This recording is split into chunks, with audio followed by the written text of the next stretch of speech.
सब लोगों को बहुत बहुत बधाई। और एक नारा चला है कि नया साल नई सरकार, लेकिन सवाल है कि नारा किसकी तरफ से आ रहा है। तो यह नारा इंडिया गठबंधन के ही सारे दलों की तरफ से आ रहा है।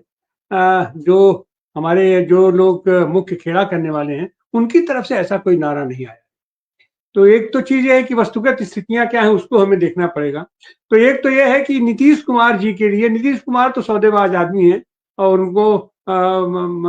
उनको जहां ज्यादा से ज्यादा लाभ दिखाई पड़ेगा या संभावना दिखाई पड़ेगी वहां जाएंगे। तो फिलहाल जो मौजूदा स्थिति है उसमें इंडिया गठबंधन को देने के लिए या इंडिया गठबंधन से कुछ लेने के लिए नीतीश कुमार के लिए ऐसा कुछ दिखाई नहीं पड़ता है। जो चीज दिखाई पड़ रही थी वो उनको मिलने की उसमें गुंजाइश नहीं बनी। और वो शायद इस बात को अपना जान गए कि भाई इतने बड़े संगठन में जनता दल यू का अगर उड़ के भी चले जाएंगे तो 12 सांसद हो जाएंगे, 20 सांसद हो जाएंगे, 25 सांसद हो जाएंगे, तो और क्या होगा, मुंह सुटाई लोढ़ा हुई। तो इतने सांसदों को लेकर के वो अपनी प्रधानमंत्री के लिए दावेदारी कर पाएंगे, इसका तो उन्हें भरोसा नहीं था। और उसके बावजूद वहां पर अपना कसमकस वैसी बनी हुई है भाई। मैंने उनसे बड़े बड़े दल हैं, उनसे बड़े बड़े नेता हैं, लेकिन एक तो चीज है कि नीतीश कुमार का व्यक्तिगत रूप से पर्सनालिटी उनकी सबको स्वीकार्य है और वो बड़ी पर्सनालिटी है, उनके ऊपर कोई दाग नहीं है। यही एक उनका प्लस पॉइंट जाता है।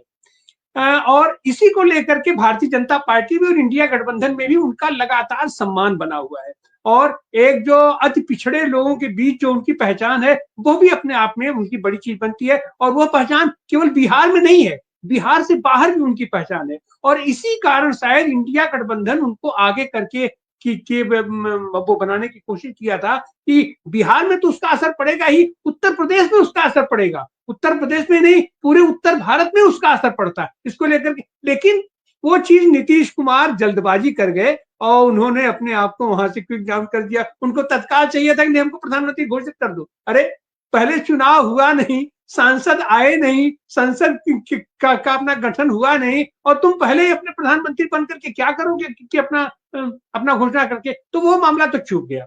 और वहीं पर एनडीए के पास नीतीश कुमार को देने के लिए आज की तारीख में बहुत कुछ है।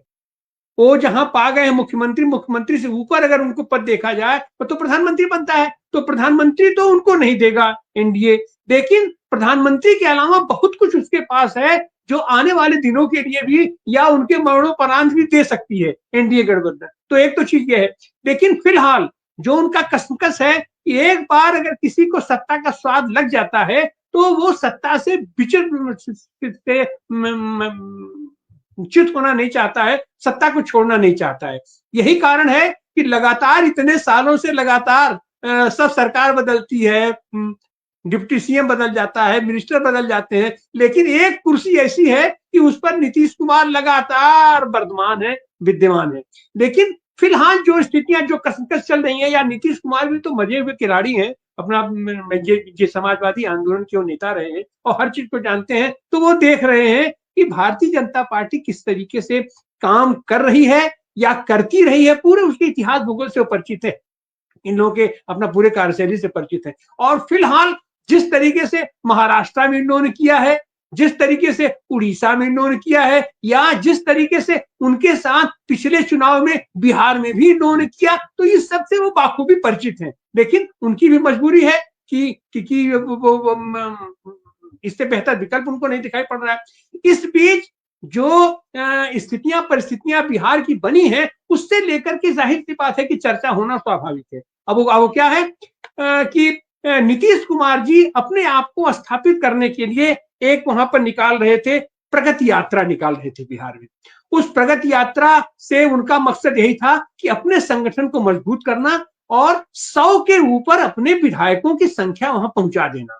क्योंकि 100 के ऊपर अगर उनकी संख्या नहीं पहुंच पाती है तो उनको किसी भी समय में उनको झटक करके एनडीए हो या अपना कोई भी आदमी हो उनको अपना झटक के किनारे कर देगा। तो उसको लेकर के निकाल रहे थे, बड़ी महत्वाकांक्षी योजना थी। लेकिन उस महत्वाकांक्षी अपनी यात्रा को बीच में स्थगित करके वो दिल्ली भाग के जाते हैं। तो जाहिर सी बात है उनको डर है और दिल्ली भाग के जाते हैं और वहां पर क्या होती है, कैसी स्थिति होती है, इसको पूरा देश देखा है। इस बीच क्या हुआ साहब कि वो वो तमाम स्टेटमेंट आते हैं इनकी, डिप्टी सीएम के स्टेटमेंट आते हैं, अमित शाह के स्टेटमेंट आते हैं, मोदी के स्टेटमेंट आते हैं, तो वो स्टेटमेंट किसी भी सत्ताधीश को, जो भी सत्ता के अपना शीर्ष में बैठा हुआ है, उसको उद्वेलित करने के लिए, उसको भयभीत, उसको आतंकित करने के लिए पर्याप्त था। फल क्या हुआ साहब कि वो वहां से यहाँ आए, उसके पहले ही केरल से उनके एक विश्वसनीय ये राज्यपाल को ला करके यहाँ पर उनकी नियुक्ति कर दी गई है। अब देखिए अब कैसे खेल चलता है तालमटोल। वो केरल से अपना विश्वसनीय राज्यपाल ला करके, जो कि धनखड़ से किसी मायने में कम नहीं है, उनको ला करके यहाँ पदस्थापित किया जाता है। अब क्या होता है उसके जवाब में कि नीतीश कुमार भी अपनी तैयारी के अनुसार 62 आईपीएस अफसरों का वो अपना तबादला कर देते हैं। और वो अफसर कैसे हैं साहब, तो वो अफसर ऐसे हैं कि वो बिल्कुल विशुद्ध रूप से नीतीश कुमार के आज्ञा पालक लोग हैं, और वो जो है सो उन्हीं के इशारे पर चलने वाले हैं। तो जाहिर सी बात है कि इस समय मुख्यमंत्री के साथ साथ होम मिनिस्ट्री भी उन्हीं के पास है, तो ये गतिविधि होती है। अच्छा, ये करने की आवश्यकता उनको कैसे हुई? आज की तारीख में कहा जा रहा है कि भले ही ये अपना मुख्यमंत्री की कुर्सी पर हो, लेकिन इनका शासन नहीं चल रहा है। गृह मंत्रालय इनके पास है, लेकिन इनके न चाहते हुए भी वहां अभ्यर्थियों के ऊपर भयंकर लाठीचार्ज किया जाता है, और ये बेरोजगारों के ऊपर लाठीचार्ज किया जाता है, जो कहीं से नीतीश कुमार के मन में तो उनके प्रति इतनी घृणा, इतना वैमनस्य तो नहीं हो सकता कि उनको करे, तो इससे भी वो अपना व्यथित है।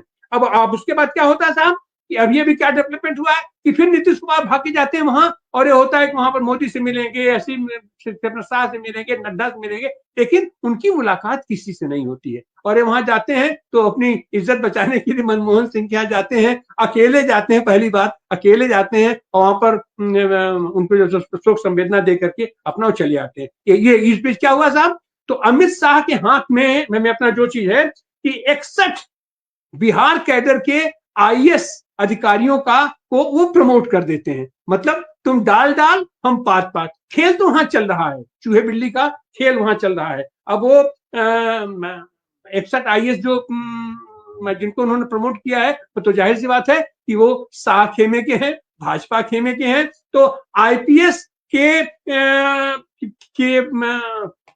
अपना प्रत्युत्तर में आईएएस की टीम ये वहां खड़ा करते हैं, और इतना ही नहीं करते हैं, अपने ईडी को वो फिर सक्रिय कर देते हैं, और ये तमाम छापा मारने का काम चाहे अपना चिराग पासवान के लोगों का हो, चाहे इनके लोग हो, अपना वो भी खेल वहां चलना शुरू हो जाता है।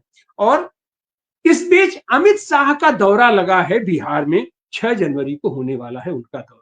तो जाहिर सी बात है कि अमित शाह जब यहाँ आते हैं तो इस सब के बावजूद नीतीश उनके मंच पर साझा करेंगे, नहीं करेंगे, क्या करेंगे, ये सारी चीजें अपना प्रोटोकॉल में भी, और आपस का ये जो द्वंद्व है ये पराकाष्ठा पर है। तो एक तो चीज ये है कि नीतीश कुमार जी का एकमात्र इस समय जो अपना दबाव है कि फिलहाल कि हमको कम से कम 125 सीटें हमको आप लड़ने को दीजिए, ताकि हम उस 125 सीटें लड़ करके अपनी एक ऐसी स्थिति बना लें कि आप अगर चाहें भी तो भी हमें आप इग्नोर न कर सकें। और भारतीय जनता पार्टी क्या कर रही है? भारतीय जनता पार्टी इनको अपना जिंदा तो रखना चाहती है। हमारे यहाँ पूर्वांचल में एक कहावत है कि ऐसा रखो अपने दुश्मन को कि न तो मुंह है और न मोटा है, मतलब न तो उनको मारने दिया जाए और न तो उनको स्वस्थ रखने दिया जाए। हमारे पूर्वांचल की बड़ी में ये प्रचलित कहावत है। तो उसी पर वहां काम कर रहे हैं कि नीतीश कुमार को मारना भी नहीं है, नीतीश कुमार को अपने साथ से दूर हटाना भी नहीं है, और एक हाशिए पर उनको रख देना है, अपना द्वारे बैठ के बुढ़वा तेरे हासिल करे हूँ, और ये इससे ज्यादा उनकी स्थिति नहीं। और अगर ज्यादा कुछ हो तो अपना सत्ता की अपना किसी एक कुर्सी पर उनको ऐसा बैठा दिया, अपना राज्यपाल वगैरह कुछ ऐसा अपना कर दिया जाए कि अपना निर्जीव होकर के अपना वही पढ़ रहे। और ये भी मांग की गई है कि भाई ये नीतीश कुमार को भारत रत्न दिया जाना चाहिए। भारत रत्न देने का मतलब क्या होता है कि उनको आडवाणी बना करके पुरातत्व विभाग में आप उनको। अब अगर ये देखा जाए कि बिहार की राजनीति में कौन सा समीकरण ज्यादा कारगर नजर आ रहा है, तो देखिए एक समीकरण तो वहां यह है कि भारतीय जनता पार्टी अकेले वहां पर लड़ पाने की स्थिति में नहीं है। अगर वहां आरजेडी, कांग्रेस, लेफ्ट और नीतीश भी अगर एक साथ आ जाते हैं तो निश्चित रूप से भारतीय जनता पार्टी का खाता खुलना वहां मुश्किल हो जाएगा। एक तो इक्वेशन ये है, तो इसलिए भी भारतीय जनता पार्टी किसी भी तरीके से नीतीश को अपने साथ से बाहर नहीं जाने देना चाहिए। अच्छा, अब एक चीज क्या बनता है कि साहब कांग्रेस और लेफ्ट एक साथ हो जाए और आरजेडी को अपना किसी, अच्छा आरजेडी ऐसी पार्टी है कि ये लालू के साथ एक बात तो है कि आदमी जेल चला गया, इतना भोजा, लेकिन वो बीजेपी के पास नहीं गया। लेकिन एक संभावना यह भी इस बीच व्यक्त की जा रही है कि अगर नीतीश जी अपना इधर आ जाते हैं और अगर बदमाशी करेंगे तो आरजेडी को भी भारतीय जनता पार्टी अपने खाते में ले सकती है। तो एक लेकिन जिसकी संभावना बहुत कम है। अच्छा, अब दूसरा क्या होता है कि साहब आरजेडी और जेडीयू, क्योंकि अगर जनता दल यू अगर इधर आता है इंडिया गठबंधन में तो जाहिर सी बात है कि जेडीयू की मांग ज्यादा होगी, ज्यादा सीटें वो लड़ना चाहेंगे, और अगर वो ज्यादा सीटें लड़ना चाहेंगे तो आरजेडी भी उनसे कम नहीं लड़ना चाहेगी। तो ऐसी हालत में कांग्रेस और लेफ्ट को की वो बलि चढ़ाई जाएगी, जिसके लिए आज की तारीख में न तो कांग्रेस तैयार है और न तो लेफ्ट तैयार है। तो ऐसी हालत में एक इक्वेशन यह भी बन सकता है कि जनता दल यू और अपना ये आरजेडी एक साथ चुनाव लड़े, भारतीय जनता पार्टी फिर अलग थलग अपना चुनाव लेकर के जो अपना जमुड़ा इकट्ठा की है अपना दो चार लोगों को उनको लेकर के लड़े, और कांग्रेस और लेफ्ट एक साथ यूनाइट होकर के चुनाव लड़े। ऐसी हालत में अगर ऐसी हालत बनती है तो हम जहां तक देख रहे हैं कि कांग्रेस और लेफ्ट अगर एक साथ मिलकर चुनाव लड़ती है तो यह भी कमजोर नहीं होंगे और तीन पोल निश्चित रूप से उसमें बनेगा। आरजेडी जेडीयू का पलड़ा निश्चित रूप से उसमें भारी होगा, लेकिन भारतीय जनता पार्टी को भी कम नहीं है। वो अपना जिस तरीके से महाराष्ट्र में अगर वो लोग सरकार बना सकते हैं, हरियाणा में वो लोग सरकार बना सकते हैं, तो अकेले अगर लड़ेंगे तो बिहार में भी वो एन के प्रकार जैसे भी हो वो अपनी सरकार बनाने की कोशिश करेंगे, और संभव है कि वो सरकार बना भी ले, क्योंकि उनको किसी बात से परवाह नहीं है। आज की तारीख में आज की तारीख में दिल्ली के सांसदों की 70 सीटें चुनाव आयोग के पास पेंडिंग पड़ी हुई हैं अपना विचार करने के लिए। कोर्ट का आदेश है कि आप जो तो सारी चीजों को आप मुहैया कराए, लेकिन उसके बावजूद ऊपर से आदेश हो जाता है, सरकारी अध्यादेश जारी कर दिया जाता है कि नहीं आपको कुछ भी देने की उसको जरूरत नहीं है। तो इस ठठेरे के आधार पर जब तीन पोल बनेगा बिहार में तो भारतीय जनता पार्टी का पलड़ा निश्चित रूप से उनका भारी रहेगा, और कोशिश करेंगे कि एन के प्रकार हम बिहार में, और शायद इसीलिए आईएएस कैडर का वो 62 की उन्होंने अपना नियुक्ति किया है, क्योंकि निर्वाचन आयोग ऊपर और सर्टिफिकेट देने का काम तो यह आईएएस ही करेगा, तो उनकी भी अपनी तैयारी बिल्कुल पुख्ता है। तो अब ये देखना है आने वाले दिनों में कि नीतीश कुमार इसमें सबसे बड़े गेम चेंजर कहिए या अपना जो कहिए, नीतीश कुमार इस समय सबके टारगेट पर हैं। नीतीश कुमार इस समय अति महत्वपूर्ण बने हुए हैं। नीतीश कुमार भारतीय जनता पार्टी के लिए भी महत्वपूर्ण है, इंडिया गठबंधन के लिए भी महत्वपूर्ण है, आरजेडी के लिए भी महत्वपूर्ण है, और इस सारे संदर्भों में और गिरी में अपना नीतीश कुमार को एक चीज ये भी है कि नीतीश कुमार को बैलेंस करने के लिए जो इनके दो सिपहसालार इस समय दिल्ली में बैठे हुए हैं, जनता दल यू का अध्यक्ष और इनके ये पार्लियामेंट्री कमेटी का नेता, वो दोनों लोग आज की तारीख में विशुद्ध रूप से देखा जा सकता है कि भाजपा की गोद में वहां बैठे हुए हैं। तो इस तरीके का पूरा शतरंज का पूरा जाल बिछा हुआ है, सारे मोहरे अपने अपने जगह पर फिट हैं। अब जाहिर सी बात है कि देश की आंखें टिकी हुई हैं बिहार पर, जिस तरीके से महाराष्ट्र पर आंखें टिकी हुई थी कि महाराष्ट्र का चुनाव, महाराष्ट्र का सत्ता परिवर्तन अगर वहां इंडिया गठबंधन आ जाता तो वो एक बड़ा वो गेम चेंजर होता। उसी तरीके से बिहार को भी सामने रखा गया है। बिहार का भी राजनीति इसीलिए चर्चा में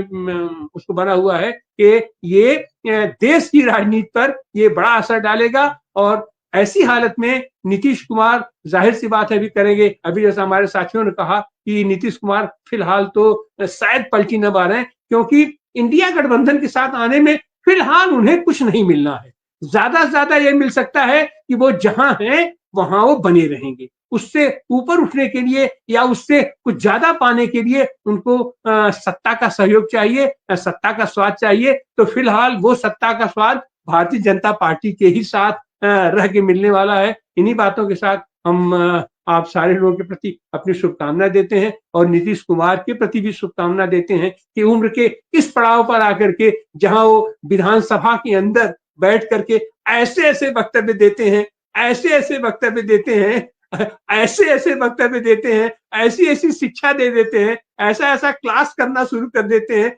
विधानसभा में कि कोई भी आदमी शर्मसार हो सकता है, पूरा देश उससे शर्मसार है। लेकिन उसके बावजूद भी कहीं से उनके खिलाफ कोई अपशब्द या उनके खिलाफ चीजें तो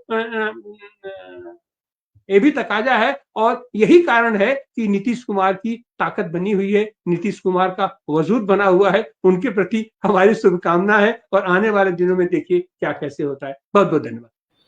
मैं ये मानता हूं कि नीतीश जी नहीं चाहते थे वाटर कैनन हो, ये मुझे नहीं लगता। और ये बात मैं तभी मान सकता हूं जब नीतीश जी इस फैसले और इस कार्रवाई के खिलाफ कुछ कड़ा एक्शन लें, या नीतीश जी अगर नाराज है, वाकई उनको लगता है कि ये नहीं चल पा रही मेरी सरकार, मेरा प्रशासन पर कोई नियंत्रण नहीं है, तो हम पाला बदल करेंगे। अगर वो ऐसा नहीं करते तो मुझे लगता है कि ये नीतीश जी की ही जिम्मेदारी है। जब गृह विभाग उनके पास है तो कड़कड़ाती ठंड में छात्रों के ऊपर किस तरीके से वाटर कैनन और लाठियां चलाई गई, ये जिम्मेदारी उन्हीं की है। बात यह है कि नीतीश जी के इधर और उधर दोनों में फायदा उन्हीं का है। देखिए वहां है तो नीतीश जी का ये जो माहौल, जो चर्चा चली है, उससे यही कोशिश है कि उनकी पोजीशनिंग मजबूत हो, वो मजबूत इसमें आ गया। वहीं अमित शाह और गैंग जो है वो ये चाहती है कि किस तरीके से इनको कट्टू साइज किया जाए। तो इंडिया गठबंधन के साथ आने में अगर नीतीश जी चंद्रबाबू नायडू के साथ, चूंकि उनका उनसे संबंध है, अगर पाला बदल करते हैं तो सरकार के लिए स्थितियां गंभीर हो जाएंगी और सरकार असहज महसूस करेगी और जो उनके खिलाफ कार्रवाई और उनको कट्टोसाइज करने की साजिश है वो कम से कम खत्म हो जाएगी। इंडिया गठबंधन में मुझे नहीं लगता कि कोई ऐसा दल है जो कि किसी भी सहयोगी को तोड़ के अपने आप को मजबूत करने वाला है, लेकिन एनडीए में खुद भस्मासुर भाजपा है। तो मुझे लगता है कि ये, और अभी शाहिद जी कह रहे थे जो बात, मुझे लगता है सर कि फरवरी मार्च के बाद तो कोई संभावना नहीं हो सकती। मुझे लगता है कि अगर ये पाला बदल करेंगे तो इसी 1-2 महीने में हो जाना है, अन्यथा वो नहीं होगा। और कहीं से कहीं तक भाजपा नीतीश जी को 100 क्या 125 तो तिवारी कह रहे हैं, 125 तो बहुत दूर की बात है, वो 100 तक नहीं पहुंचने देंगे इनको। आप समझिए, वो चाहते हैं कि 100 से भी नीचे सीटें नीतीश लड़े जिससे उनकी पोजीशन मजबूत हो। तो अगर नीतीश जी इधर आते हैं तो उनके लिए एक अच्छी सिचुएशन है कि वो आगे भी कंटिन्यू कर सकते हैं। अन्यथा नीतीश जी को भी दिख रहा है कि जो केंद्र की सरकार उनके खिलाफ कार्रवाइयां कर रही है, बहुत सारे छापेमारी की कार्रवाइयां हुई हैं, उसमें नीतीश जी को खत्म करने की बात है। नीतीश जी ना अगले मुख्यमंत्री होने जा रहे हैं और ना ही नीतीश जी को कुछ और मिलेगा। और जब सत्ता से आदमी उतर जाता है तो जब एक बार पर्दे से उतर गया तो उसके बाद कोई पूछता नहीं। तो भारत रत्न के सपने अगर है तो वो अलग बात है, लेकिन राजनीतिक रूप से भाजपा और एनडीए के साथ रहना नीतीश जी के लिए आत्मघाती कदम लगता है मुझे। धन्यवाद। जो गालिब का है ना कि मन बहलाने के लिए बहुत बने जो कुछ बहाना है, तो तमाम चीजें चर्चा का निष्कर्ष यही है। चर्चा का निष्कर्ष यही है, आज की तारीख में नैतिकता के धरातल पर कोई भी खड़ा नहीं है। वो भाजपा हो, लालू जी हो, नीतीश जी हो, कांग्रेस हो, जो भी हो, ABCD, और कुल मिला के सबको अपने अस्तित्व को देखना है, अपने वजूद को देखना है। और आज के तारीख में स्थिति यह है कि किसी का अपना स्वतंत्र कोई वजूद नहीं है, सब एक दूसरे के भरोसे है। अगर हाँ सब ताकतवर है और सब इतना रखता है कि हम उसको गिरा सकते, उसको बना सकते, उसको पलट सकते, तो एक विकल्प तीसरा यह हो सकता है कि सब अलग अलग चुनाव लड़ जाइए, फिर जो बड़ी पार्टी हो मुख्यमंत्री बन लीजिए, दूसरा उप मुख्यमंत्री बन लीजिए, 2 उप मुख्यमंत्री, फिर चौथा जो है आके मंत्री बन लीजिएगा, महत्वपूर्ण विभाग ले लीजिएगा। कुल मिला के बिहार की जमीन यही है। और नीतीश बेचैन नहीं है, न लालू बेचैन है, बड़ी बेचैन भाजपा है। वो इसलिए बेचैन है कि नीतीश कुमार ने बहुत कस के लगाम पकड़ रखा है।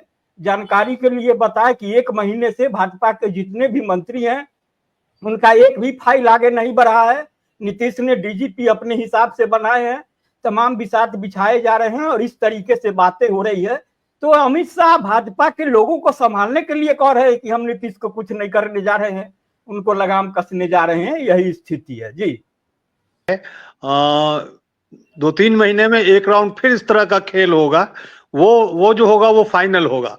अब उसमें जो भी हो, कुल मिलाकर के नीतीश जी का यह है कि दबाव बनाना, चूंकि वो कमजोर हैं। अभी जो 3 पार्टनर बिहार की राजनीति में जो 3 कहा जाए मुख्य तत्व हैं, उसमें वो कमजोर हैं।